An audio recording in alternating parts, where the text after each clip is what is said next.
In today's show, wrapping up what we saw from the Trailblazers at Summer League with a focus on Yang Hansen's week in Vegas, plus the other guys who are not named Yang Hansen. Welcome to Locked On Blazers. Let's get into it.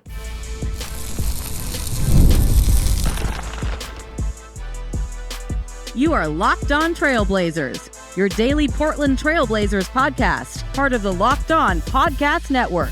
Your team every day. What's up, world? It's your past first point guard and Trailblazers reporter, Mike Richmond. You're listening to another episode of Locked On Blazers, part of the Locked On Podcast Network, available wherever you get podcasts and also on YouTube. Thanks for making this show your first listen. Coming at you each and every weekday, Monday through Friday, so make it a part of your daily routine. Make your first listen. Tell your friends to do the same. It's Locked On Blazers, your team every day. In today's program, we're talking everything that happened in Summer League. So, with a heavy focus on the most important player on the Blazers Summer League roster, obviously Yang Hansen. Will spend the majority of the show getting into Hansen's game and everything we saw. We'll talk Rayan Rupert, we'll talk Caleb Love, we'll talk Sidy Cissoko, but let us start with Hansen. The Blazers wrapped up their Summer League slate on Saturday evening. Hansen did not play in that game. Rayan Rupert kind of curiously did play in that game. We also got a little bit of Love and Sissoko, but Hansen's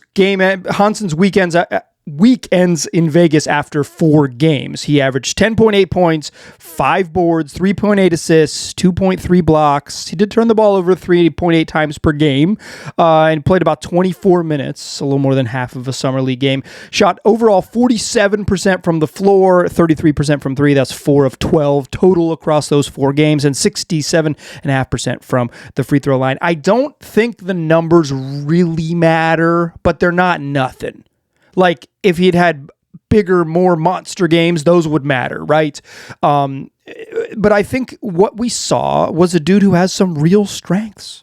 The passing is a real strength. Like, he can really pass. And not only can he really pass, a handful of those passes are just straight up dimes, right? He's throwing great passes. He's throwing really, really good passes. I would say one thing I'd like to see him do more, and I think he will do more when he plays with better teammates, is throw simple passes. Like, he just reads the game so well, but it feels like he tries to pass guys open a lot, and he loves to throw backdoor passes. So sometimes he's turning the ball over because he wants to make the pass that kind of opens the game up. Some of that is probably just like the nature of learning the sort of speed of the game and playing with guys who aren't very good. I think when he plays with better teammates, and he will play with better teammates, certainly in the NBA, his simple passing will take a step forward. I think one of his strengths was a willingness to be physical. I don't think his strength is quite there yet. That's certainly something that will go in the weakness category. Not being strong enough goes in the weakness category, believe it or not. But like, his willingness to be physical, I think he never shied away from contact. Part of the reason I think he blocked so many shots this week in Vegas was because he was willing to be at the rim and block shots. Also, he's gigantic. He had a couple of easy, just kind of like, I'm so big, why are you trying me type of blocks. But he also had some like contests just by like not being afraid to be there. And a huge part about being a defensive player is a willingness to get dunked on, quite frankly. It's a willingness to be in the way and be on a highlight reel and all of those things. It is he had that willingness to be physical on defense, both on and off the ball, particularly as challenging in the paint. I thought he did a good job. I think he was a good rim protector in the context of block numbers. I don't think he was a great rim protector in if you watch like all of his minutes in terms of defensive positioning and how quickly he read stuff off the ball. I mentioned at the start of Summer League that was the thing I was going to pay attention to, so perhaps I'm a little more harsh than he deserves, but I thought there were a handful of times when he was playing in a deep drop and just in the paint, and he just needed to be a half step over. He'll learn that. That's a rhythm thing. That's a reading thing. That's like recognizing patterns and all of that. But I thought in terms of blocking shots and as a rim protector, I thought he was good on defense there. He has some lateral mobility stuff that's a challenge, but the passing, the willingness to be physical, the sort of the ability just to be big and block shots, and like be a deterrent in that way. And then I think he added more variety to his game all week. I thought that was a really good part of what we saw from Hansen. Like the first game, oh my gosh, this dude can pass. The second game he didn't play as well, but we saw more stuff. He at least tried stuff in the post and did more things like that. The third game, he's making threes, and when he started to make threes, he started to shoot them more with confidence. Okay, outside shooting, those types of things. And then the fourth game, they didn't get him the ball enough, but I thought he had his best game as a roll man, like just rolling to the rim, setting screens, and truly rolling into space. He's playing against a much smaller Rockets team, and he kind of rolled like, I'm bigger and can get the ball. And his teammates said, we're summer league players. We can't get you the ball. Sorry. That's not going to be something we do. But I thought he added variety to his game. I thought we saw little wrinkles, which is like the sign of a young guy, particularly a guy with the language barrier. Like, this is what I can do. I know these are my strengths. That's kind of game one. This is absolutely what my strengths are. Game two, it's like, I got to try to do a little bit more. Game three, it's like, I can make shots. Like, I can do, I'm willing to take outside jumpers because I want to show that I can do more. And by the fourth game, it's like, I can do a bunch of different stuff. Watch me roll the rim, like just that comfort in playing and all those things. I think adding that, layering varieties to his game was impressive. And I mentioned this up front. I think the best part of his game, and I think his final game in Vegas was a little rough, but I think for the most part, like, the thing that really stood out to me this week with Hansen was, like, there just weren't so many oof plays and so many yikes plays where you're like, oof, yikes. Like, there's not a lot of that. The lows weren't so glaring. He certainly has weaknesses. I'll mention those in a second, but they weren't these glaring, like, oh no, that's not going to work type of stuff. The highs maybe weren't like off the charts highs, but they're so intriguing and so fun. And because he didn't hit these like super deep valleys, you're like, well, yeah, there's like a level of competence that makes you feel like, maybe he's not like an immediate contributor, but that, like, he's got some stuff like that. This is a pro, right? Type of stuff. In terms of weaknesses, obviously he talked about it a bunch and he was very open, and I like that about him, about strength and conditioning. He just got to get stronger and he has to get his conditioning better. The second game was where he struggled a little bit. It was the second night of a back-to-back. Summer League is fast. Like, he admitted that his just legs weren't there and he didn't play well. But like, there are back-to-backs in the NBA. There should not be back-to-backs in Summer League, but whatever. But yeah, like, he part of his journey getting older and like growing up in the league and also like transitioning to the league is like getting with NBA strength guys, getting with the Blazers H&P, that's health and performance team, and just like getting stronger, getting your wind better, getting your cardiovascular strength up, and like just like being able to play longer stretches and be able to use your strength. Because I thought his post game never really shined in Summer League because he just wasn't strong enough against the strongest post defenders to really like get to where he wanted to go. Limited post offense because of that, really. I don't think we saw a lot of him as a roll man. Like, he had one roll dunk where it's like highlight dunk where it's like, yes, that's sick. That was, super fun, right? And he had a couple in the fourth game, including a little scoop layup. And he had some really fun off the dribble plays. Like, his ability to dribble at his size is really intriguing. I don't think I hammered that enough in the strength section. His ability to dribble and pass at his size is really intriguing. The skill level is interesting. But like, I don't think he showed much in the pick and roll as a roll guy, but that has so much to do with his teammates. This particular flavor of dudes were unable to get him the ball, maybe unwilling to get him the ball in some situations. It's just they weren't any good.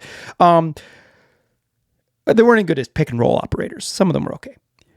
So, well, I think it would be foolish to watch this week and like stamp these performances as proof of anything. Like, I think that like you got to remember the Nick Batum, Josh Selby part of this, right? It's like, what you saw, and he's got some stuff. But like, speaking very definitively after this, it's like what we saw was the outline of an NBA player.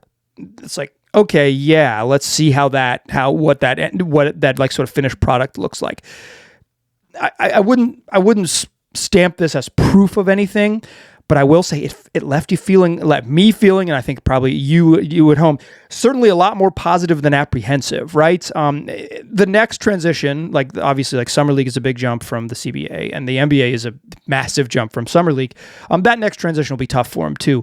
But the early signs from Hansen are that like, I'm just like, I'm really intrigued by what he can build on because of his just sheer size and sheer skill level, what he can build on. I mentioned this before, that's like, I talked about this with friends when you're going to like, if you're going to a gym to watch a specific player, one of the tests that you should ask yourself is if there were no names on the back of the jersey, if I was just watching the game with just like, okay, I'm here to watch a basketball game, who would stand out? And I think Hansen passes this test really well. If you didn't know anything about the pre-draft process, right? If you didn't know that he was a projected second round pick, and you didn't know that the Blazers took him 16, and you didn't know that, that he was, that was widely considered a big reach on draft night from many of the sort of draft prognosticators. If you didn't know any of that information, and someone told you, like, hey, that guy, what do you think of 16? He said, yeah, he looks pretty good. And they said, oh, and then they said, oh yeah, that's their first round pick in this draft. You say, oh yeah, duh, like for sure, he looks like that. Like he looked like the Blazers' best player. Like he was the most functional part. Like he kept the offense humming. That has a lot to do with who came in after him for sure. But like he was the most productive player. I think the question here is like this was good, this was fun, this was intriguing. What has he become? And that's a question we'll answer a bunch moving forward, like not only in the coming months but in the coming years as Hansen like grows in this organization. But I want to address it a little bit about like my perceived role for him next season in the second segment, and then we'll talk a little bit about Rayan Rupert. Join me in that second segment, won't ya? First, though, let's talk Monarch Money. Do you ever think to yourself, I wish it was easier to manage my money? Well, it can feel easier with Monarch Money. Whether you're growing your savings or planning a big purchase, Monarch puts you in the driver's seat. It's like having your own personal CFO, giving you full visibility and control over your finances. Monarch Money is more than just a great budgeting app. It's a complete financial command center. You can track all of your accounts, all of your investments, and all of your spending in one place. So in addition to managing your money, you're building your wealth. If you share finances with someone, Monarch can help you stay on the same page, because both of you can pull up the same app and say, here's where we are. Here's all the categories we're spending money on. And you can say, here's where we're spending too much money. We could allocate some of this here, and then we'd have a better quality of life. Or you can just look at everything quickly all at once. So that is your savings account. That is your checking account. That is your mortgage. That is maybe your student loans. That is any other investments you have across different apps, all in one spot with Monarch Money. So take control of your finances with Monarch Money. Use code LOCKEDONNBA at monarchmoney.com for 50% off your first year. That's monarchmoney.com. And the code is LOCKEDONNBA for half off your first year. All right. So I think Hansen was good enough that I desperately want him to play a good chunk of next season. And when the Blazers chose to stretch DeAndre Ayton and not try to trade him for other contracts or just like keep him on the roster and see what happens, they did create a lane where Hansen is going to have opportunities. There's no doubt about it. But I would say, if I had to guess right now in July, he's the third center on the roster. If you are penciling him into your starting lineup, in your dream lineup, you can dream it. I encourage dreaming, but realistically, Donovan Clingan is the opening night starter for the Blazers. You probably pencil him in for something like 26 to 28 minutes. They're going to try to play Rob Williams. But even last year, before Rob, as Rob was transitioning back from off-season knee surgery, they were really cautious with him. He was not playing big minutes. He was not playing half the game. He was not playing 25 minutes a night. You're talking 12 to 14 from Rob. You're talking like 2 7-minute shifts a game. One in the first half, one in the second. There are, if you say, okay, that's 28 plus 14, they could go small in those other minutes, and then Hansen doesn't play, but there are minutes for him to play. I don't think he can play realistically a lot with either of the other big men. I don't think he can play with Clingan really at all in year one. Maybe that's something they get to down the line. He could play a little bit with Rob, but I don't think that you get the value from either of them by playing them together. So you're really talking he's a third center. But Rob's going to miss time. He's going to miss time naturally because he's not going to play back-to-backs, and they're going to be cautious with him and give him days off.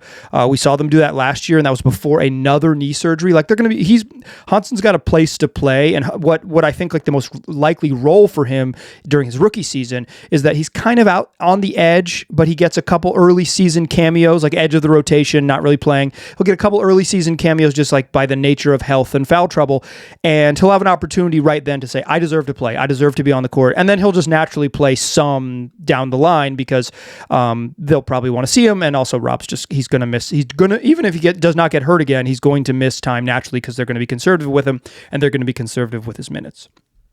But yeah, Hansen's role next season starts as a backup. Don't get too far out over your skis over a fun four games in summer league. Speaking of 4 games in summer league, Rayan Rupert played 4 games in summer league. They really weird rhythm to Rayan Rupert's summer league period.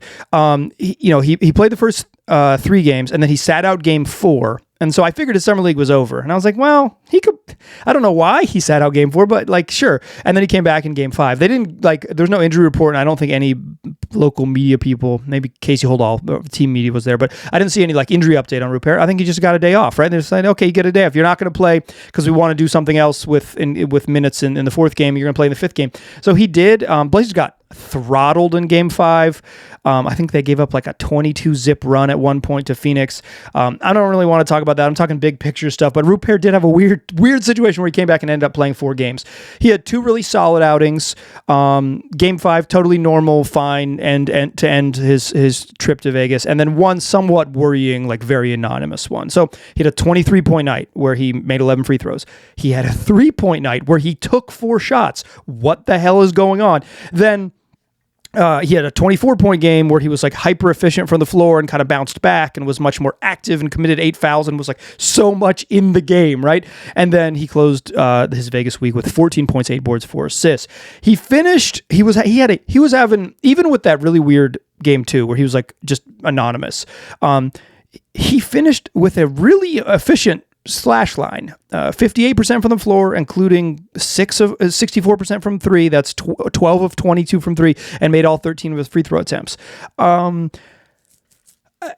mentioned coming into this week in Vegas that what Rupert absolutely has to do as a 3rd-year player is prove that he's better than other players. He just can't be if he struggles, it's a big red flag, and if he's pretty good, sure, that's you need him to be just competent, good, pretty good basketball player. And I think he was that. I think he was totally fine by the end. If he did have one game that was pretty. His second game was pretty alarming. It was why didn't he just shoot more? Why is he 1 of 4 from the floor? What happened? And what happened? Why didn't he just, obviously he plays with some dudes who shoot a lot, and Cissoko and Love, but he has to hijack some possessions and be you kind of have to get your own in summer league, and he didn't do that. But I feel like he made it. He had a solid showing for himself. Maybe not a strong enough case that he can jump up into the crowded rotation. There's just not minutes for him. With Jrue Holiday and Shane Sharp and Scoot Henderson plus Matisse Thybulle playing some guard minutes, and then at forward Denny and Tumani and Jeremy Grant plus probably a little bit of Chris Murray plus Matisse Thybulle jumping up and playing some of those minutes, and obviously the center rotation is spoken for, and he's not a 5, right? So if you expect him to play some sort of version of off ball 2 or 3, they're just where do his minutes come from? And I don't think he played well enough in summer league to clearly jump up and take someone's minutes, or even to be in the conversation. I would rather see him play than Chris Murray for my money, but the Blazers don't think that. They love Chris Murray. Chauncey Billups loves Chris Murray. So Rupes is what he is. It was the right type of performance from him in summer league to say, okay, good. When he focuses, plays with purpose, he can ball at this level. He never has to go back and play summer league again. Obviously, a year 4 at summer league would be outlandish, but he's young, and you knew he was going to take a little while to get going. I don't think he's certainly hasn't gotten going yet in the league, but I think that his Vegas experience was not a huge triple exclamation point, but it was not a problematic. At the end, you're okay, good. Rupes did what he needed to do. He's he'll go into camp and be out of the rotation and have a chance to sort of battle his way in there and maybe get some opportunity. He didn't play very much in year 2, and I don't anticipate he is earmarked to play very much in year 3 as well. Let's talk Caleb Love. Let's talk Sidy Cissoko, the Blazers' 2-way contracts. We will do that. 2-way players. We will do that to close the show. Join me there, won't ya?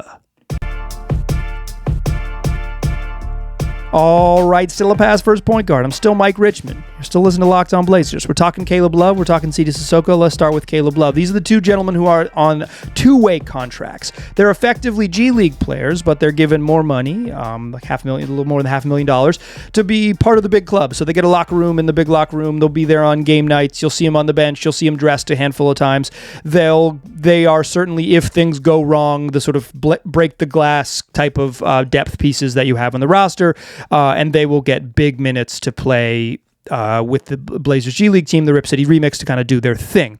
I don't think either of these guys did nearly enough to make you think like, hey, NBA player. I know people like Caleb Love. I've seen so much of him that I have pretty strong opinions about him. He's a Carolina guy, just like me. And this week in Vegas was the Caleb Love I know. He looks like an NBA player, right? Like he's 6'2" and broad-shouldered and strong, and he moves like a pro. Like he has the way he gets into shots, he looks like a pro, and the way he slashes and attacks the rim every so often, like the burst. It's like, oh yeah, that's an NBA player. And when he was a high school kid, he was supposed to be, right? Like he was highly recruited. Obviously, he went to UNC in Arizona. Like he was the Pac-12 Player of the Year at Arizona. It wasn't like he's bad. It's just the jump from that to the NBA requires a level of efficiency and consistency that he has never hit. And he doesn't make up for that with a high-level defense. And I think what you saw from Caleb Love in this game were some moments that, like, if you watch, it's like jab step back to his right, hits a three off the dribble. Dang.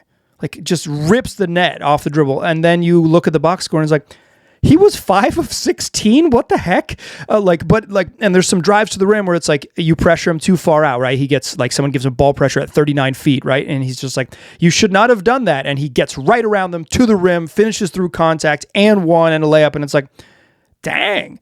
And then again, you look at the box score and he was 4 of 11. And you're like, well, I thought he was better than that, right? I didn't realize that he was 1 of 5 from 3 or whatever. He moves like a pro. He looks like a pro, but the efficiency and consistency of production has never been there. He shot below 40% during his 5 collegiate seasons. For his college career, he was shot below 40% from the floor. In Vegas this week, he shot 35% from the floor, 33% from 3. So he is. Like, he doesn't hit the high notes with enough regularity to make you think that he could succeed in a small volume role. I think there's a world in which Caleb Love is a high volume scorer. I think like there's a world in which he goes to freaking Turkey or whatever and destroys in EuroLeague, right? Like he just is a monster and he's an on ball just guy who just is like really good and like if he can be the guy type of go for it point guard. He, again, Pac-12 Player of the Year with the ball in his hands in Arizona, but like to what he would need to be to make it in the league, because he's not this high level defender and he's not a high level passer. To what he would need to be, average 2.6 assists in Vegas to go along with 15.5 points and 5.5 boards. What he does is score, and he doesn't do it efficiently enough. That doesn't mean that he could conceivably, because of the Blazers' current roster situation, like be thrown into action, right? They don't have a lot of point guards on the roster. They added another point guard, Damian Lillard, but he's not going to play this year. And so they don't have a lot of, it's like, there's a world where he plays. But even if he did, he's going to have a small minute role. It's going to be like a backup. We need you to play, 18 minutes at the most type of, 9 minutes a half at the most. Can he thrive in a small minute, small usage role? He's a high usage volume scorer. There's a world in which that's useful in the right context. That context is not the Portland Trailblazers in 2025, 2026. Sidy Cissoko, he has enough defensive skills and enough playmaking and ball handling stuff to be legitimately interesting. It's like he's 6'6". He'll defend full court. He's physical. They put him on Derek Queen when they kind of needed to slow him down a little bit. It's like putting him on a bigger kind of face up forward. he's making plays on defense. He had a steal in the backcourt tonight against Phoenix. Like he had a couple just like physical lockdown type of defensive possessions earlier in the week, and then like the playmaking he has some drives at his size off the dribble and kickouts to the corner, just like smart hit ahead passes. Like he's enough playmaking, enough ball handling, enough defense to be intriguing, but not enough high level stuff on offense to really convince you, right? Like I feel like he's just like, oh, what if he was, it's like, well, he wasn't that. What if, well, he wasn't. What if, it's like, he's like, I think there's two ways to think about Sidy Cissoko. You could say, one, he's 21 and he can get better, and look at the sort of outline of stuff he does well. Sure. Or you could say he's 21 and he needs to get better. 14 assists and 12 turnovers in summer league, shot fine from three, 6 of 17, but he's a hefty diet of his shots are coming on standstill threes from out there, and he wasn't crazy efficient, but he wasn't terrible. But he shot 43% on twos at his size. He was 9 of 21 over the week on twos. It's like, just not enough high-level offensive stuff to make you feel like he's going to get there. I feel the same way about Love as I do about Cissoko. There's no problem with these guys being two-way players. I think Love has enough, kind of, like I said, like enough physical NBA attributes. You're like, yeah, like he's a G leaguer. Sure. That's a good spot for him. And if he can get right, then he can progress beyond that. And Cissoko, it's like, yeah, he's probably a G leaguer. He's 21. Like, Love's a little older, right? But like, he's gonna be 24 when training camp starts or when the season starts. Like, he's a little older because he spent 5 years in college. Like, but it's like both these guys totally comfortable with them as two-way guys, because Love, they kind of need a skill set. Cissoko has like at least like an intriguing player, but neither of them had the week in Vegas where you're like, hell yeah, that dude's gonna play in the league. I mean, maybe you are. Neither of them had the week in Vegas where I feel that way. I'm like, yeah, that's the Caleb Love I know. And like, yeah, Cissoko is like, as I've said in the past, he's like, dude shaped like an NBA player, doesn't play like one. I think the real takeaway remains that Hansen was just like, he just did not look out of place, right? I think there's a lot of people are saying like, well, the 16th pick is blah, blah, blah, blah, blah, and the expectations of this. I don't want to judge him based on his draft space. Now that he's on the team and he looks pretty good, the quest for him is to become an NBA player. It's not relative. Like, I guess like maybe when we zoom out again at like 20,000 feet, we can talk about that. But at this point, I think he was good enough in Summer League that it's like, how does this dude translate to the NBA? And I think that is the question, and that's like my big takeaway. None of the other guys, Rupert, Love, or Cissoko, are like going to be in the rotation. Hansen was the best player on the Summer League team and can sneak his way into the rotation and might end up playing by the end of the year, a straight up big minute, very regular role in the league. And in a way that like sometimes Summer League is like telling this like, well, hey, that guy's not quite there, but he does some stuff. I feel like Hansen was intriguing enough that I want to see what he can do. I am so ready to see him play against pros. And if there's a real takeaway from Summer League, now that you're at the end of the program, I just want to see him play against NBA players. I want to see what it looks like, because he's got enough interesting gifts that I want to see how they translate against the highest level in the highest level of competition he's going to play against. That is going to do it for today's program. This is Monday's program. This is Monday's show. You are listening to a July 21st show. This evening at the Moda Center, the Blazers are going to do a press conference introducing Damian Lillard, reintroducing Damian Lillard. So I will record after that press conference. I'm aiming to attend, but there's some personal things that may get in my way.